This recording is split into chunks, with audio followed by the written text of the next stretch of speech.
it's a really violent experience actually to see this movie. You said violent?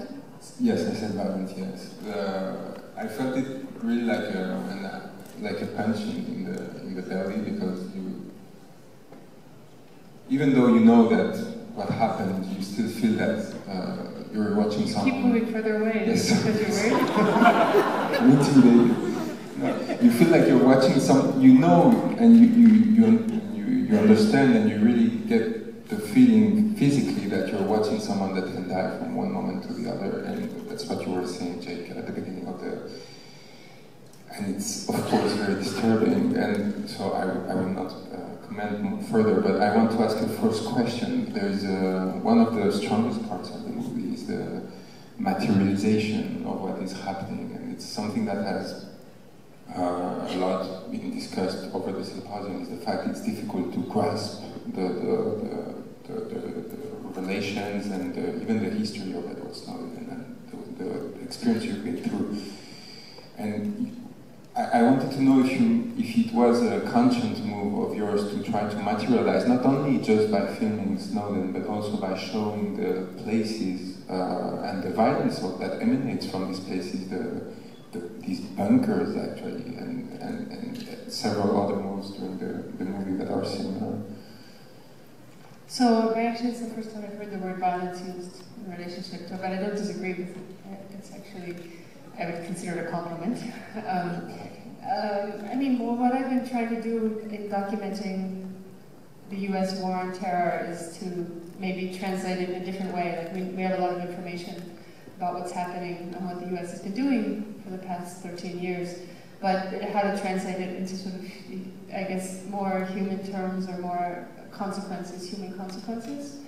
And sometimes that means speaking maybe more on an emotional level than it is just giving information.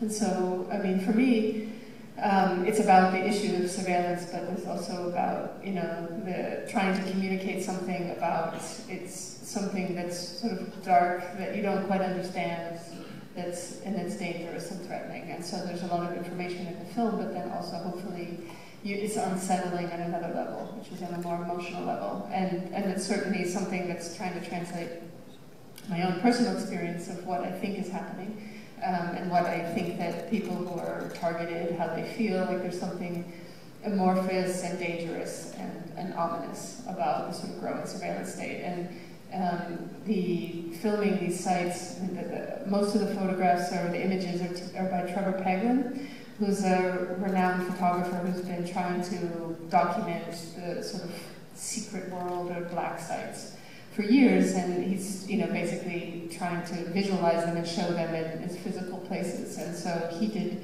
you know, what we see after Hong Kong, which is at Bude and at Menwith Hill, and later at the Dyer complex in Germany, this kind of growing architecture of surveillance and where it actually unfolds. So yeah, the film is operating on many different, hopefully operating many different levels, both giving information on an intellectual level, but hopefully also conveying a sense of dread about the context and the situation. It was very striking during the screening to see that the audience, including myself, were laughing at the beginning of with the first declarations of the officials denying what was happening, etc. And progressively these laughs were going down because you were getting the feeling that not only this was real, but in a way it touched individually the people inside. I don't know, we'll open the floor afterwards for that. And in a way it was strange because you went to keep on with your life during these 2 hours, and I think it was important that you came at the beginning, and we, on the contrary, lived the concentrate of this, in the end, dreadful experience, even if the result is extraordinary and extremely important. And in a way, it's like a mirror to ourselves who are carrying on our lives for weeks and months and years, whilst people like you and Jake were trying, on the contrary, were living this experience to try to stop these programs. I don't know, Jake, maybe just what was your reaction when you saw the movie the first time? Simply, how did it connect with your feeling about what happened? Well, the first time that I saw this kind of movie, I would say that it was profoundly disturbing. The first time I actually saw it open, I would say that it was a relief in a really strange way. For me, I didn't travel to the United States for the opening. I haven't traveled to the United States for over a year and a half. And during that period of time, working with Laura and with Glenn and with other people on some of the Snowden-related disclosures and similar things with Julian Assange, you know, it looked a lot of tension, let's say. And so to see the film finished in Berlin with a number of the people that really helped to support over that year and a half, and for many years before that, to see it, it was sort of a relief. I mentioned earlier there was a sort of tension. Laura doesn't like to talk about this tension, but we're a lot of stress and paranoia where we worried. I was exceptionally worried someone might try to harm Laura, for example, during that period of time. So seeing it in Berlin, I thought, whew, finally, now that can happen and it'll be all right. Yeah, which is maybe not the most pleasant reaction to seeing the film, but I thought, well, at least that part is done. And now everyone can see what has happened, what has come to pass. And so for me, I felt this giant wave of relief, knowing, for example, that people would see what Snowden had gone through, what real, actual stress that is not paranoia looks like. So if people talk about this film and they say, oh, it induces paranoia, well, maybe it's paranoia for someone that's watching it, but it's actually prudence for the people that are living it. And so to see that was a very, it was a relief to see that it was done, actually, which is it's also a really good film, but having a different view on those events over time, it definitely was a relief that we all lived to see the film. It's a good film because every story needs editing and putting aside the qualities of the cinematography as such, having a possibility to edit its own history and it's creating a counter-narrative, and in a way, I mean, you were filming history. Were you conscious in the moment that... So I was very conscious that I was very conscious when I was in Hong Kong that I was filming history. I mean, the type of filmmaking I do comes out of the context of cinema verite, where it's been, where you really try to be, as things are happening in real time, unfolding, and you don't know what the future is going to bring, and which is, you know, and if you're in those moments, you really can get the sense of what the human stakes are, and it's not about people, you know, doing interviews about people talking about what it felt like in the past, but like being there when it's happening, so you can see the anxiety and all those things. So I knew that that meeting, that Snowden, and that this, the meeting between him and me and Glenn Greenwald and Ewan was going to be like a really extraordinary sort of encounter in terms of journalism, that usually a source is trying to remain anonymous in a situation like this, and he had made the decision that he wouldn't remain anonymous, and so yeah, I felt like, definitely that, I felt my job in Hong Kong was not to report on the documents. I wasn't staying up with Glenn and Ewan working on the documents. I was documenting, you know, Snowden, and I was interested, like, why would somebody take such enormous risks in their personal life to reveal this information? To me, that was something that seemed really vital to understand, and that to understand that, we'd understand other issues on a bigger scale. And so I felt that very much while I was in Hong Kong. When I returned back to Berlin, then I shifted and started doing more working on reporting and collaborating with journalists, including Jake, on reporting on the stories. But there was another part of your question, the editing. Well, so I mean, this is very much an artistic collaboration between many people. The editor on the film is a woman named Mathilde Banfoy, and she's an extraordinary editor who has worked in previous work includes Run Lola Run by Tom Tickler, and she's based in Germany, and her husband Dirk Walensky is the producer on the film. And they were, you know, there was a point when I was getting these emails, and I was pretty confident that the source was legitimate, which meant that I knew that the stakes were really high. And not just for the source, but for myself and for anybody I was in close contact with. So there were a few people that I just warned about the fact that I'd been contacted so that they would know, and then also to seek advice. Jake was one of the people that I warned that I'd been in contact.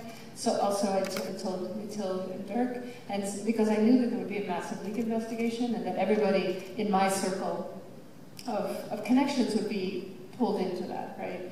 And that there would be risks for them, and then also to give them the option to say, like, no, this is you know, a little too much. That's not what I signed up for when I decided to edit a film, for instance.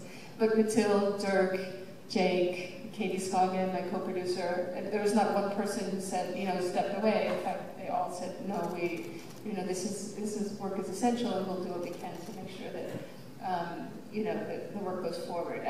But in Mathilde was really the closest artistic collaborator I had on this film, and she's an extraordinary editor. And she, when I came back from Hong Kong, and I sort of shifted into focusing more on the archive and reporting, and partly because I felt that was my obligation to do that, because he had taken these risks, not so that I could make a movie, but so that, you know, this information could get out into the world. But she then, you know, spent time looking at the footage, and then, so in a sense, I sort of transferred the kind of emotional weight to her, and she, you know, talks about the experience of watching the footage and just being really, really overwhelmed by, you know, the risks that she was seeing, and so she took over that, and so this is film very much made by, you know, by many people, and the risks taken by many people. I've got mute because mic.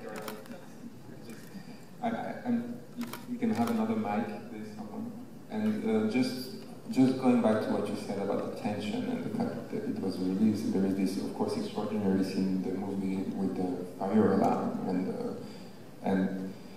and we see the only one that seems to release the tension is Glenn. That is like you see him physically start to be really worried and to see this transition, and on the other side, Edward Snowden is like, to take this Fassbinder movie title, Colder Than Death. He's like, he knows that this might be the end of the journey, or maybe he didn't want to see, and he's completely in control of, and it's very troubling to see. I don't know if you have. I mean, it's hard for me to know because I met him in Hong Kong, so he'd already reached a point in his life where he was taking extraordinary risks, and I can't judge, you know, what is he like personality before, because this is when I met him. But I do think that it was clear that he had already made peace with his decisions, that, you know, and that there could be all kinds, that somebody could come into the hotel room at any moment, that there were a lot of risks, and that he had made that decision, so he kind of crossed that line.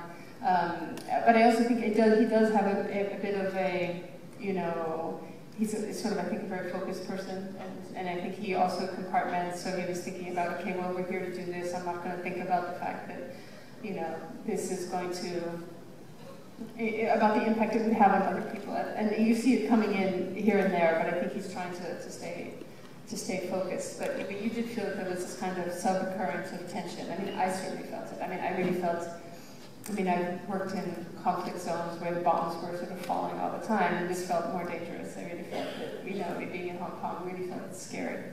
I asked myself if you identified yourself to Snowden in this moment in which he is with his Hong Kong lawyer, and he goes on the bed, and because they're announced, they don't have a car, they have to go out, and it feels like, I personally also covered, in a few words, Central African conflicts, and I saw this moment in which, and I wanted to ask you, that you also felt that, no, at some point in your life. Yeah, I think obviously in that situation he was the one who was, you know, really at maximum risk. Yeah, I was very aware of that, so I wasn't thinking that the same that I was experiencing at anywhere near what he was experiencing. But I have been in situations where I felt that, you know, that were dangerous, and this felt like absolutely probably the most dangerous, you know, reporting that I've ever done. And just because, you know, like the levels of power that are going to sort of be put into motion as a response to the reporting that was coming out. And I think we saw it. I think we saw it in terms of, you know, what happened in the aftermath with the downing of Evo Morales' plane, and what they tried to do to David Miranda being detained in the UK and forcing the Guardian to destroy drives. I mean, we really had some very angry governments, responding to what was happening. So. I don't want to monopolize, so if there are questions, like hands could be raised. So Jérémy, who you've seen during the weekend, so I won't present him. I think everyone knows by now who he is. Oh, hi. Congratulations, Laura. I admire your work as much as I love you. That's really something. I have two difficult questions for maybe both of you. The first one, we were all, I guess, very much impressed by Edward Snowden's courage, but especially, one moment he says, "I'm not afraid of them. I'm not afraid of them." I feel that, you're not afraid of the NSA. Jake is not afraid of the NSA. Still, when we unravel the cold brutality of those mass violations of our fundamental rights, people tend to get afraid. What do you think it takes not to be afraid of the NSA is my first question. And the second one, I think that none of you guys has been trained as a journalist, nor Greenwald was trained as a lawyer, yet you're doing some of the most important journalistic work of these times. And at some point in the movie, we see the warden bending under the pressure of GCHQ and destroying this trove of documents. What does this tell us about how journalism is being done today?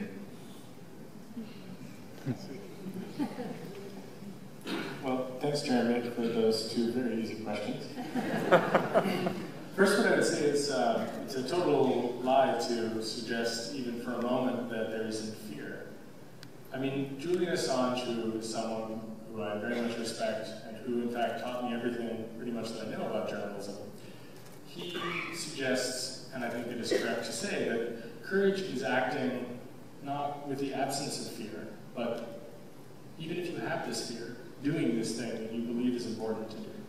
So I absolutely have a lot of fear about the NSA. And also don't motivate myself through fear. I don't use that as a motivator. But I do look at history and think of what previous surveillance systems have been able to do. Most of the data privacy laws in Europe come from what was data misuse during the middle of the 20th century, mostly by the Germans. It's a very old trope to bring up the Holocaust, but it's true. The Deutsche Homag punch card machines were in fact used to organize the mass seizure of wealth and mass executions, to ensure that trains ran on time, and so on. So it isn't fear that motivates me, it's rather the intensity of understanding how each individual person can contribute to that world happening merely by doing nothing. Right? Hannah Arendt talks about this in her book about Eichmann in Jerusalem. And so I think it's very important, despite the fact that there are some people that are doing things that they think are right, that they have very powerful systems. And those systems have not yet been fully activated. And when we move into that world, the world will be significantly scarier, but also it'll be a world where it is significantly more difficult to do anything like this. Which, it's interesting to notice how, to answer your second question, that many journalists are captured by their establishment ties and their complete lack of principles and instead a devotion to capital and to the state. The state is the new god right after capital. And it's clear to me, for example, that The Guardian cares about their British establishment ties more than basic human rights, more than honoring a source. The Guardian did not want to help me to have a letter to say that I was working with Glenn Greenwald, so they actually left me in the cold after I possessed classified documents where I was working with Glenn as a journalist. And the reason they didn't want to do that is because they didn't want to, quote, dilute their legal authority by writing a letter to me to protect me. They left me out on a limb and then saw the limb. And they did that because the things that I'm willing to do to make sure that everyone in this audience can know what's going on is far more than The Guardian is willing to do.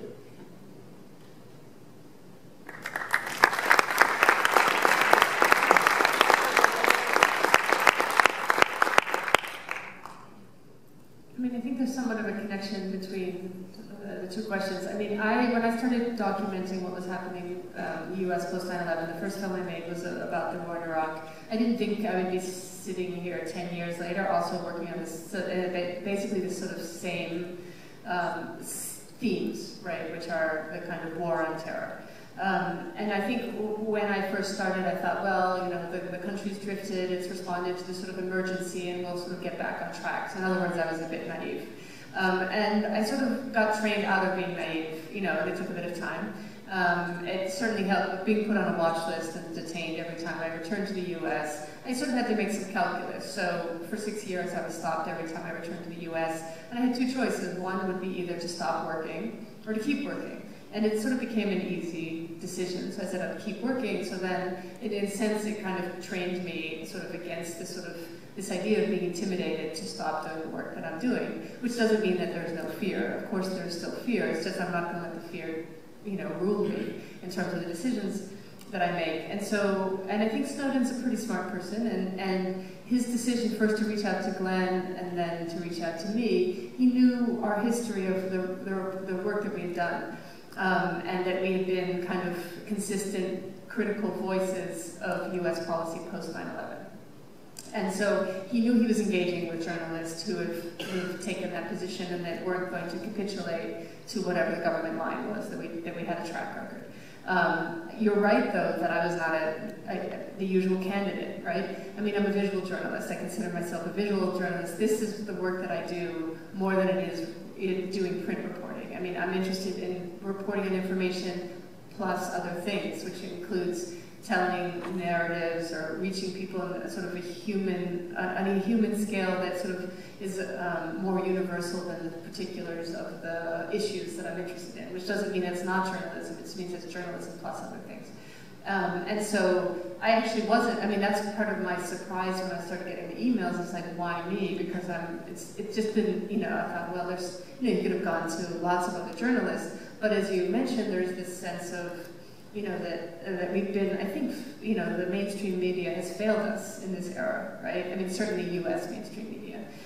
There are great journalists that have reported. So you have James Risen, you have Donna Priest. I mean, there are people who've been pointing towards these issues for a long time, but you have institutions that just also have a bad track record. So how do you know if you go to the New York Times if you're going to get a James Risen and the story will hit, you know, will be published, or if it's going to be held for a year? I mean, I've actually also reported with the Times in my own work, actually in video, and you know, I never had any problem with anything being censored or held back, but obviously we know that there are cases where that has happened, or where things like the word torture is not put into print, even though we know that they're torturing people. Now, actually, the New York Times uses the word torture.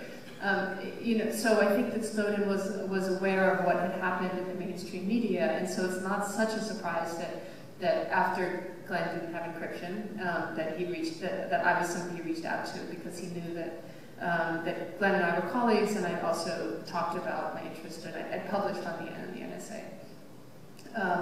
But I think that, you know, it is wrong to assume that there wasn't fear. I mean, there was a whole lot of fear, and we were really, you know, there were times where, you know, I think there was a lot of uncertainty while we were reporting, and I don't know that those times are over.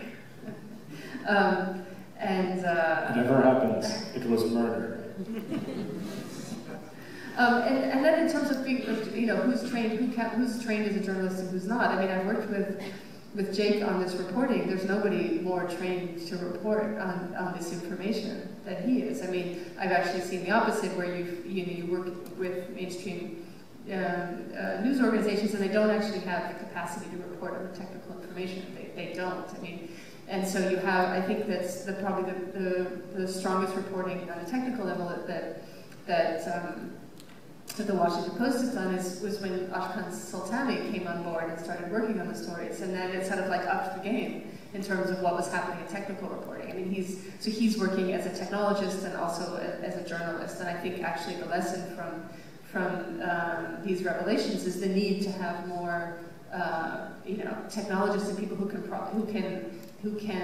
look at, you know, this information and report on it, because I think that actually I think certainly for me, I needed to partner with people to report, because there were certain things, I mean, there are many things that were beyond what my expertise was.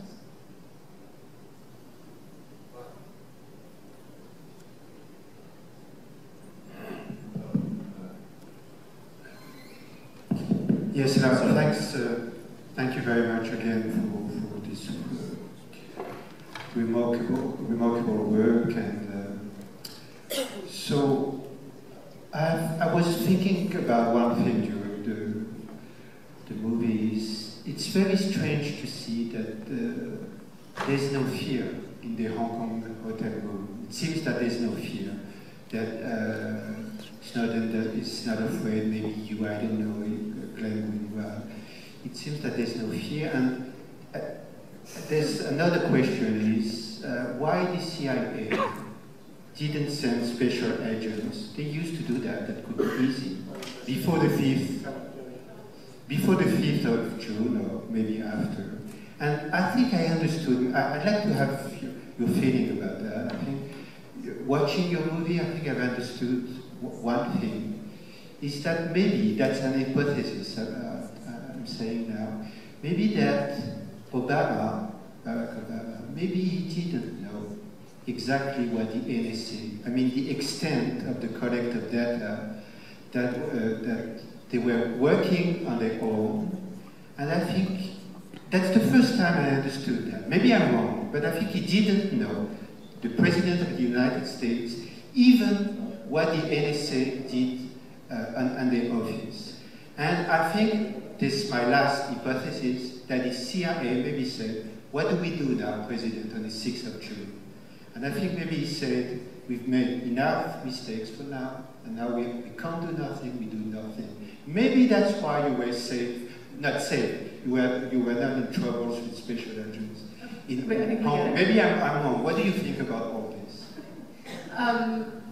So, I mean, I think, you know, I think what would happen, I think sort of in terms of what happened in the hotel room and the level of fear, I mean, I do feel like it was kind of like being in a time capsule, like time, you know, like when you might be about to get in a car accident and time slows down. I mean, there was a bit of a surreal quality of what was happening. I think there was definitely a sense of, I certainly can sense that anything could happen at any moment. I was backing up footage, I was getting out of the hotel room, I expected to be raided.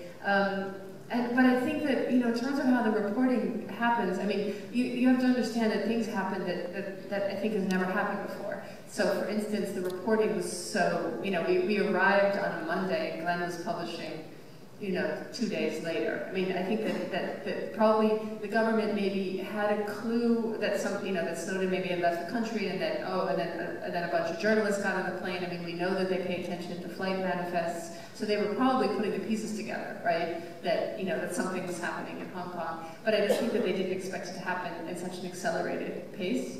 And then I think the fact that they probably also didn't expect that a source would be willing to come forward with their identity. So I think that both the pace of the reporting and the fact that Snowden came forward made those choices were both things that put the government a bit on their heels. They hadn't really, I think that they didn't expect either of those things. So in other words, they probably thought they had more time to respond. And do you want to talk about what you said the end of the movie, right? You were in the theater. But we should maybe they're not aware that the acronym POTUS is for President of the United States. Yeah. So at the end of the movie, it says POTUS. And I think it says President of the United States, at least in some of the versions of the film with the subtitle. Oh, this one? Okay. So at the end, when he's writing POTUS, it means President of the United States. So at the very end of the film, when he's describing the reality about drones and the chain of command, the exact guy you think that would give her mercy is the person they're discussing is the executioner for thousands of people. I don't think that it was mercy. And I think, if anything, it was a little bit of good planning and some luck. If they thought that the balance would have paid off to do something, they would have done it. We're talking about a president that literally assassinated an American child in Yemen with a flying robot. Next question? Well, first of all, congratulations on an extraordinary film, and most of all, I think, congratulations for your courage. I have two questions. The first one of which is possibly a little bit semi-technical. Is I was wondering, we read a lot about things like the deep web, and that's accessed with special software that I see you laughing already, so I was just wondering whether this is actually beyond the access of all of this collection going on or not. And the second question, just more practical, is how do we all, but most importantly? Well, first of all, there's no such thing as the deep web, which is basically a term made up by some journalists that wanted to write some man bites dog style articles. And it's actually very depressing to me to call it like the deep or the dark web. Is like this phrasing of things that are not available in Google. Oh wait, Tor hidden services are actually indexed by Google. Well, it's still different because we need to use Tor to access it. So I think just recognizing that that is a framing that sensationalist journalists use is an important framing. When it comes to targeted access, if these guys want access to something, there's pretty much nothing that they won't get on a long enough time frame. So that's the first thing. And then the second question is a little hard to answer because I spent a good 10 years, Julian Assange, Jeremy Zimmerman up there, Andy Muller-Magunin, and we wrote a book called Cypherpunks. It's available on the Pirate Bay. You can also buy a copy, but don't just download it. And we talked about these issues. Whole populations under surveillance. We talked about how financial tracking happens, how freedom of movement is essentially curtailed, about surveillance across the whole planet, and about how that ties into, for example, assassinations. That is heavy. It's heavy to realize we live in that world at the same time as being able to sleep well and not have any trouble. Right? Both of those realities exist at the same time. So how, for example, do I protect myself electronically? I mean, I use things like the Tails operating system, but that only protects me in certain ways, not in all ways. And if those guys want into my computer, there's not a lot that I can do. I mean, I take a lot of steps to try to make it as expensive as possible so that if someone tries, I can catch them and embarrass them, because they don't like to be embarrassed, and they definitely don't like it if you catch them. And in general, though, the way that I deal with some of this is to make sure that everybody else can, at the very least, especially in America, never say in the future that they didn't know. Like, this is a thing that a lot of Germans did after the Second World War. They all said, oh, I didn't know. My sort of like personal promise to myself is that there will never be an American that I meet as long as I live who doesn't understand their culpability in the drone war and the surveillance of the whole planet where you guys aren't people. I want everyone to know that. And that's how I deal with it. Knowing that I alone won't make this difference, even that we together won't make this difference, but that all of us together can make a difference about it. And that the people that didn't work to stop it, that they're held accountable later, just as the people that perpetrated it directly. I mean, I would say that, there's a lot of, bad news in the film, but the good news is that crypto works, right? I mean, they still can't break it. Yeah, they can try to. Yeah, that's the good news. So, I mean, I think that you can, and that there are people who are building crypto tools that will allow, you to communicate. And so I think that that's, in terms of what I do, I'm certainly careful. I mean, I compartment, what information or communication that I feel like that it's sensitive and what should be compartmented out, and then things like Tails and other methods I use, and then there is a sort of a sense of, I mean, I've been making films for a while and sort of thought for a while I could work under the radar, and I know that that's probably not the case anymore. Like the under the radar thing is over, and the uncertainty of not knowing to what extent my life or Jake's life or other people who are doing this kind of work, is really surveilled, and at what level. I mean, that's something we don't know. So hopefully, at some point, somebody will leak that information, and we'll get to see our files. I look forward to hopefully being alive to see what's in my file.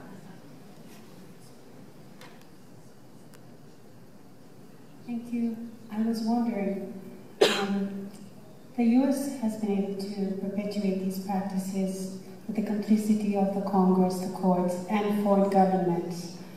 And I'm wondering if you could offer some gauge of how other societies have, the parliaments and other leaders, have they adopted policies to deter their leaders and governments from supporting the U.S. in these practices?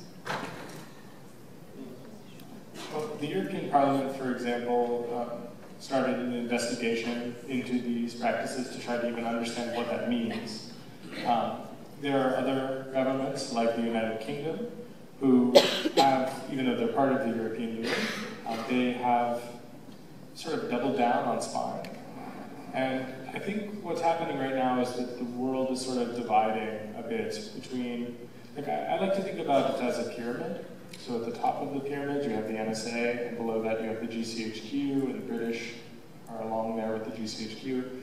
Then you have the Australians, you have the Kiwis, you have the Canadians, and you just kind of go down the line. And governments that are at the bottom of that pyramid tend to recognize that the bottom of the pyramid is a really bad place to be. And so they are making changes to rectify the fact that they're at the bottom of the pyramid. In other words, they're not really necessarily wanting to get into the mass surveillance game. So, for example, the United Kingdom being at the top of the pyramid, they're basically saying it's for your own safety, it's to help children, it's to stop terrorism, money laundering, the war on drugs. They don't learn from Portugal's lessons about how to solve some of those problems, for example, which seems to me like it's something worth doing. And they're basically having this sort of like policy double down. And that's very scary. The United Kingdom is leading in the opposite direction right now.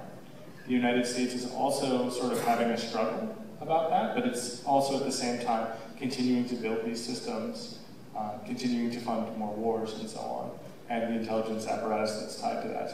Places like Ecuador and Brazil and Germany are at least starting to have some dialogues about, hey, if the spying is going to happen, it should only be lawful, it should only be done by our agencies under judicial authority, it must be done with transparency and accountability and so forth. But really, there's not one country in the whole world at the moment that has said, enough, we want out of the pyramid completely. And so some countries are definitely making a big mistake, which is they think they can partially be in that pyramid. And the NSA does not care at all about Portuguese law. It should be clear to you. And so when you choose to make sure that only a Portuguese authority can wiretap you, you ensure that the NSA can wiretap you without any judicial authority at all. In every country in the world, it is exactly the same. If they cared about your law, they would let you be as a sovereign nation, but they don't. And you can see this. So I think there'll be some hard lessons that are learned that way. And the big irony is that when all of these people talk about terrorism and preventing it, you'll note that they don't. And that's a really key part of the discussion. The Boston bombers, which is a very famous case now in the United States, they always talk about the Boston bombers. But what caught those guys was people that were there after the bombing, taking photographs, not part of the spying apparatus, and even that didn't stop it before it occurred. That only helped them put the pieces together. And so an important detail is they, at best, are building a system which may be able to put the pieces together after the fact, but not beforehand. So some countries are falling for that rhetoric without critically examining it. The United Kingdom is the worst in that, I think.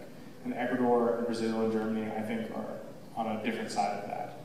But they're still, in some way, part of that pyramid.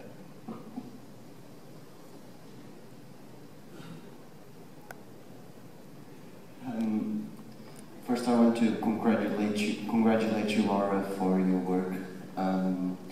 Freedom of speech in Portugal has 40 years. We are a recent part of the free world. I guess 40 years is recent. For doing that, we have to have people going under to talk. We had to have clandestine organizations so we can go out in the public. Do you feel, as a part of that revolutionary work, where you, being a part of the free world, have to go underground so that you can go up, so that you can go out, so that you can say what you feel, so that you can exercise the freedom of speech that you have? Do you think that's what your work is now? Being a part of free world and not being able to be free? I mean, I don't think that I've gone underground, but I did make a decision to work outside of the United States in order to protect source material. So, as a result of being detained at the border so many times. So I did make that choice. But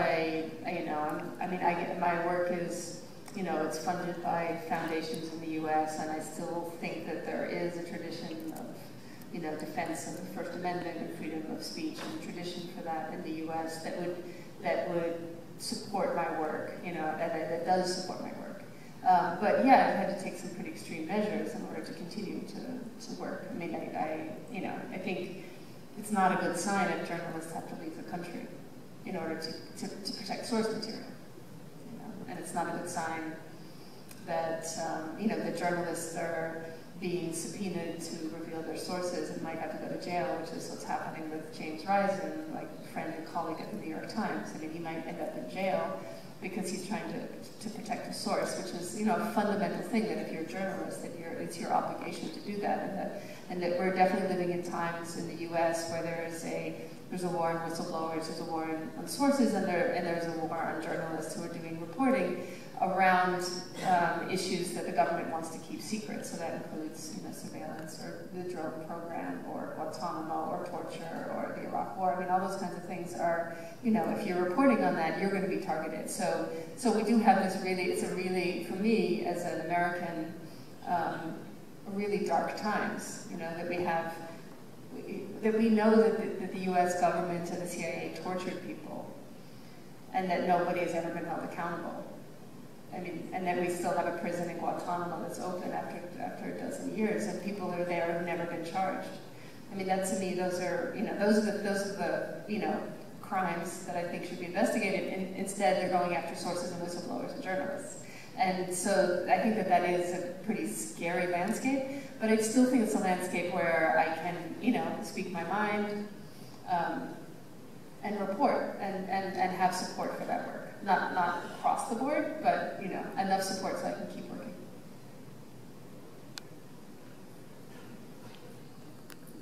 Jake, do you want to answer the question? Yes. What do you think? Do you think that? I think that if you watch this film, one of the things that you see is that WikiLeaks saved Edward Snowden's life when The Guardian and The Washington Post did not.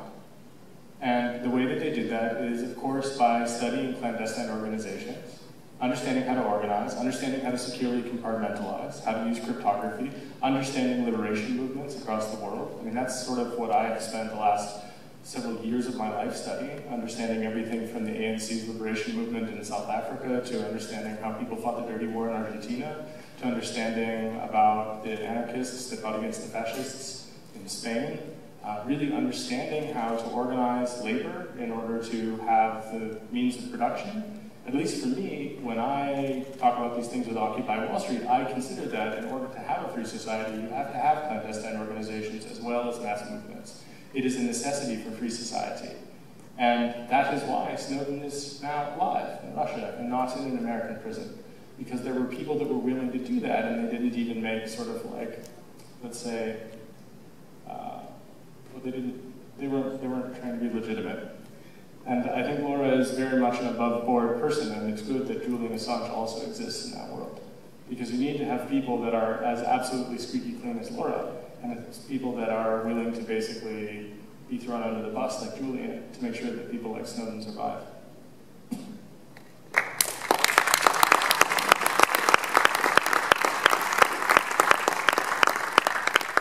Hi.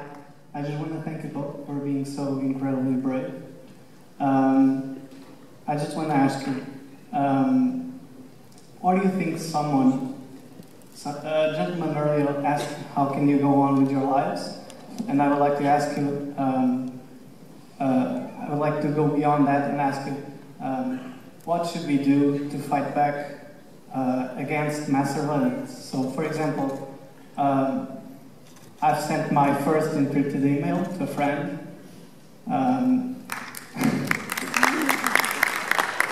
And for the past 2 months after work, I would translate this BBC documentary called The Dark Web. Jake is featured in it because I wanted my parents to see it. And actually, I think that's something that was missing in this movie, which was subtitles. But anyway, these are the small things that I've tried to do, but I still feel powerless. I still feel like there's something more that I should do. So, in your opinion, what's that?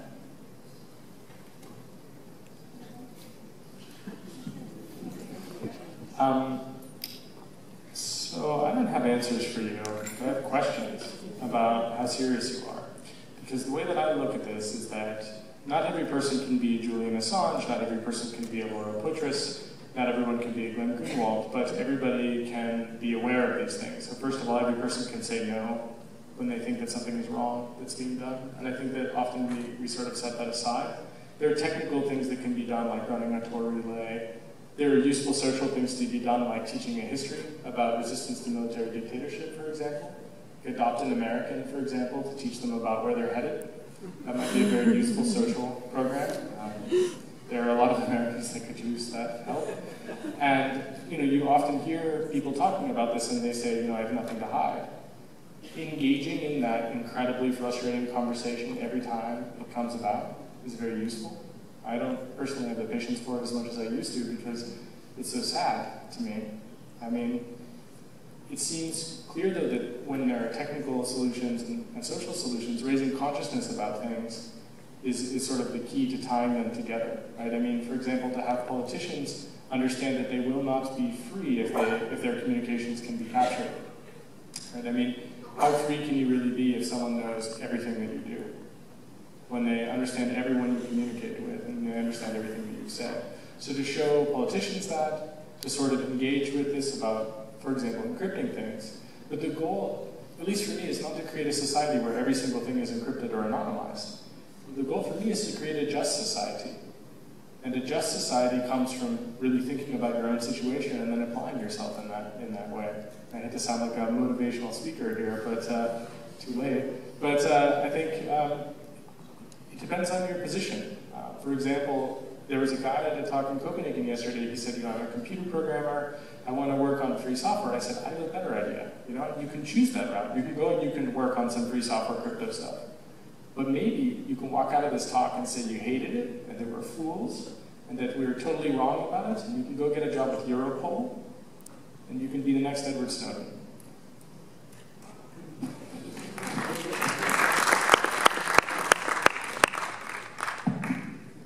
I have just a very pragmatic yet maybe not easy question. As we know and as we've seen from the movie, security and privacy takes a lot of proactive effort. And while the world has succeeded in having people adopting all types of different technologies, so far we have failed miserably on having people being more educating regarding how technology works. We have to face the reality, which is most people don't want to know the details, and they live happily and cluelessly about how things work.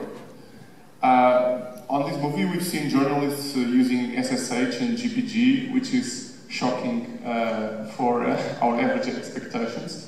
So my pragmatic question is, how are we going to make people more aware about important issues of technology and letting they know that they have to know more than what they are prepared to know nowadays? Thank you, and congratulations for the masterpiece. So there was this conversation that I filmed between Jake, Jeremy, and Andy Malagoon and Julian Assange that sort of became the foundation for this book, Cypherpunks, that Jake mentioned. Jeremy said something that stuck with me, that I still think of. It's like, we're going to see a day there's going to be a market for privacy. Right? Do you remember that? And you're like, it will be that people who use technology or to communicate, phones, everything that we use, we're going to start to demand that there is privacy, and if there isn't actually an option between those two things. And it's not about figuring out how to get more people to figure out GPG, because I have to tell you, there's a bit of a learning curve.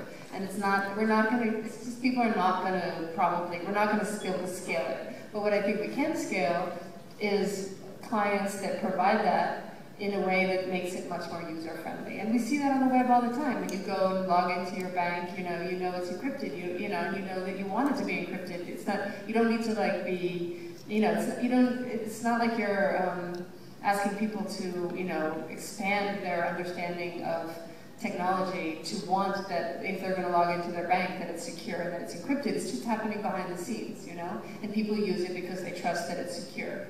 Whether or not it is, we'll see. But I'm not quite sure. But there is a kind of trust, and it is being offered as a service, and it's something that you're not asking, the you know, every individual to have to navigate, and I think we'll probably see more of that, you know.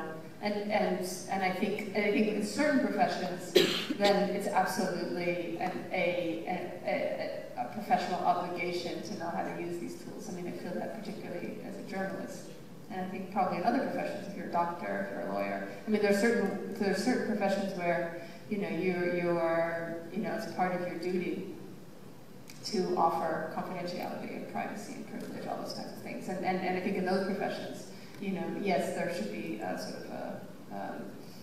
it should be part of your training. But and I also think that it needs to be, you know, in the journalist category. I mean, there are plenty of times where I've reached out to help, you know, for help from people, from Jake, from other people, like I needed to figure out something new and that I didn't understand. And so I think that in all these professions we need, you know, they need to have technical support. I don't think everybody needs to become a, you know, super techie to just do basic communication. So I think in professions, you know, if you're a doctor, you should, you know, work for an institution that has a tech department that knows how to encrypt things. I mean, that should just be, you know, like, just expected. Or if you're a member of government, the idea that governments would, you know, that communicate without using encryption is kind of staggering in this day and age, given what we know.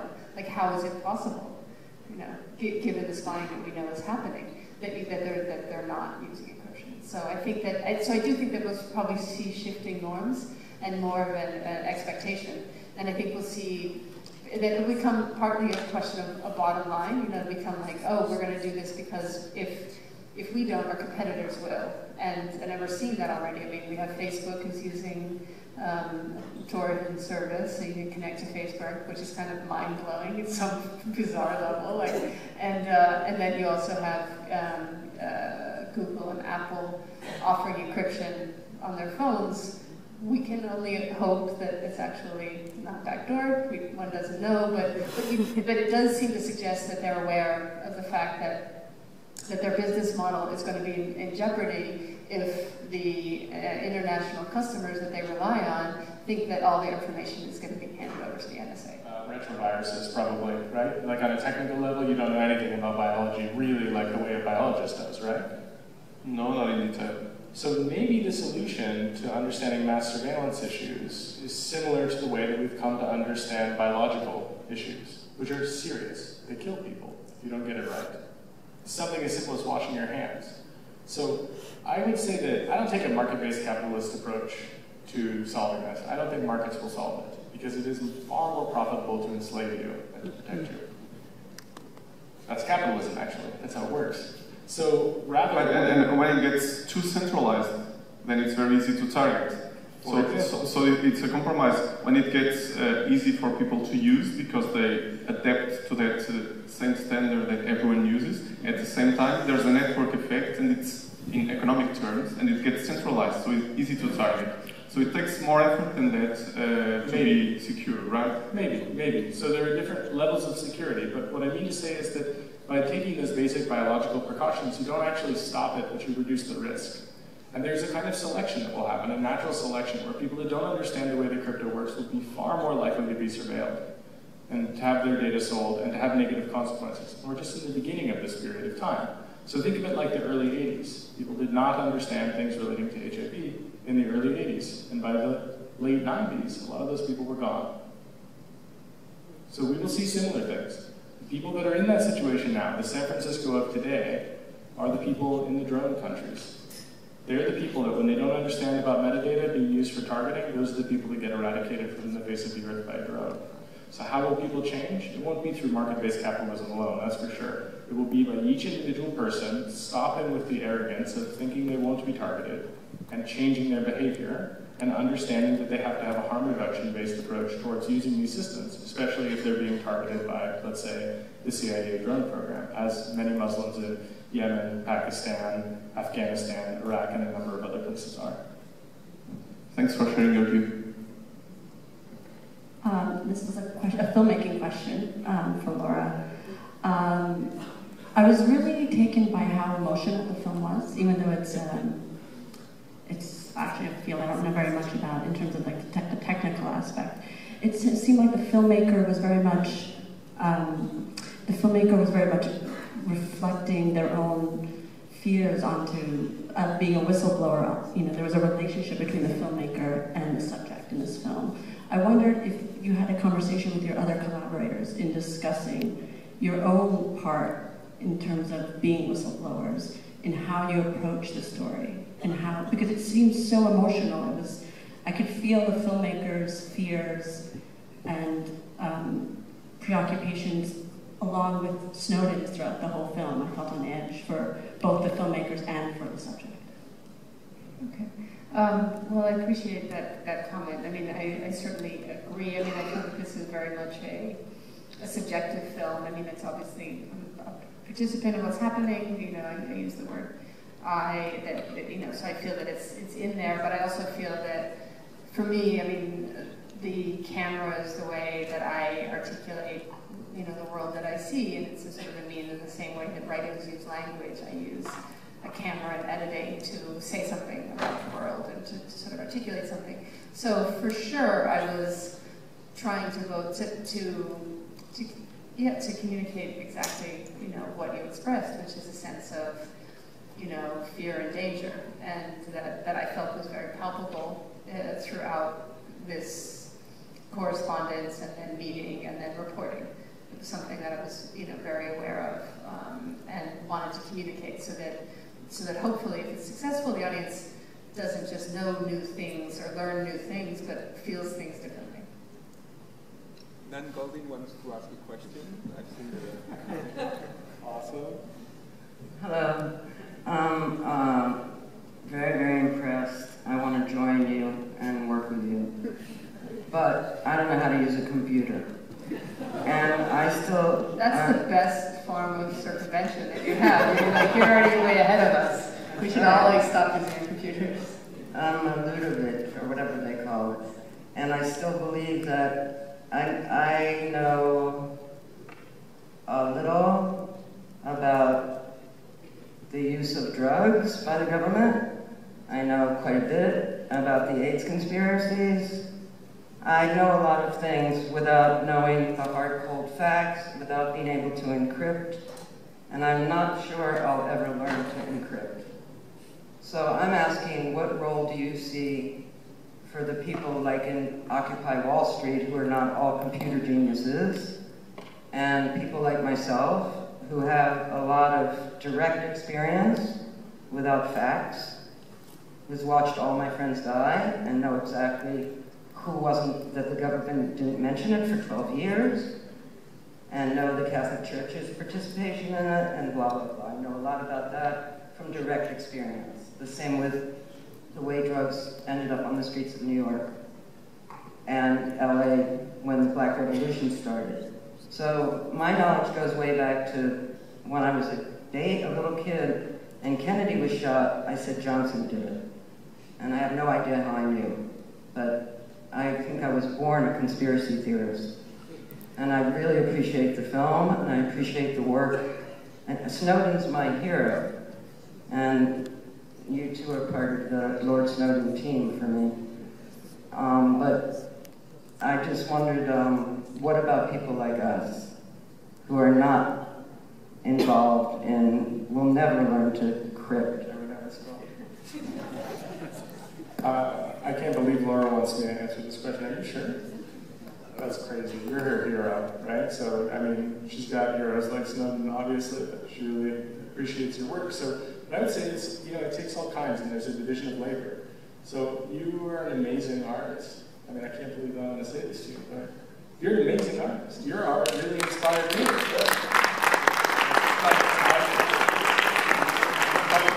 By documenting, I was telling Laura tonight, you know, when I first saw your photography, I thought, you know, that's strange. It's not really that special. That reminds me a lot of my life. Because I grew up in a place with a lot of really strange people around. And then I looked around and I saw all the other art that was in the same place. And I realized that none of that art really spoke to me in the same way. You were documenting things that I was experiencing that just didn't even exist in straight white American culture. I grew up in San Francisco in the 80s and the 90s in the Northern Bay Area. And so a lot of queer culture, a lot of really strange stuff, lots of drug culture around that. And so you kind of actually, in a sense, without that kind of weird, happy mutant stuff happening, I never would have met Laura. right? So you already are helping with this through the cultural struggle, through documenting, for example, differences that exist by showing how people are living their lives. I think continuing to do that is the way that you can contribute to it. And if you want to get set up with crypto, someone like Jeremy Zimmerman, who's sitting right next to you, that fine, handsome man there with that beard, I'm sure that he'd be happy to help you with it. It's not so difficult, in fact. The stuff that she's going through is really over-the-top kind of level of stuff, but there's simple things that you can do, and people around you can help you with that. But the contribution you can make is to help with the cultural struggle, which is what you've already done, and to continue with that is hugely powerful, and it will inspire generations of people to continue to resist and to be themselves, actually, in spite of the pressure in the state.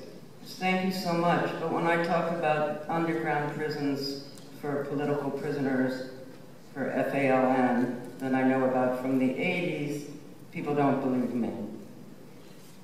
Almost across the board. When I talk about the AIDS conspiracy theories that I have, people don't believe me.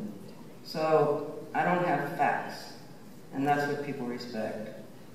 And I'm also asking you about the Occupy Wall Street people, which is when you see the crowd you were speaking to, who I really liked the way you spoke to, these are people on the street, more or less. They're not going to learn to use the crypto, whatever it's called. Don't you think these, I mean, it's very hard to protest in New York now. There was a protest against the Israeli bombing of Palestine, the horrible thing that happened a few months ago, and there were about 1,000 people there. The police actually blockade the ability to have free demonstrations now in New York. So, I mean, what would you say to the Occupy Wall Street people now? I would say exactly what I already said to them before, actually, which is resist. I mean, there's protest and there's resistance, and those both have their places in society. But the next thing that has to be done for that to be solidified is to build alternatives. And part of what we try to do with the Tor project, for example, is to build an anonymity system that every person in this room can use. Because it's not meaningful, for example, to tell someone to choose when they don't have any practical choice, actually. So if you say you don't care about privacy because you use Facebook, well, if we haven't built a decentralized, safe version of Facebook, then there isn't a meaningful choice. Facebook and nothing is not really much of a choice for most people.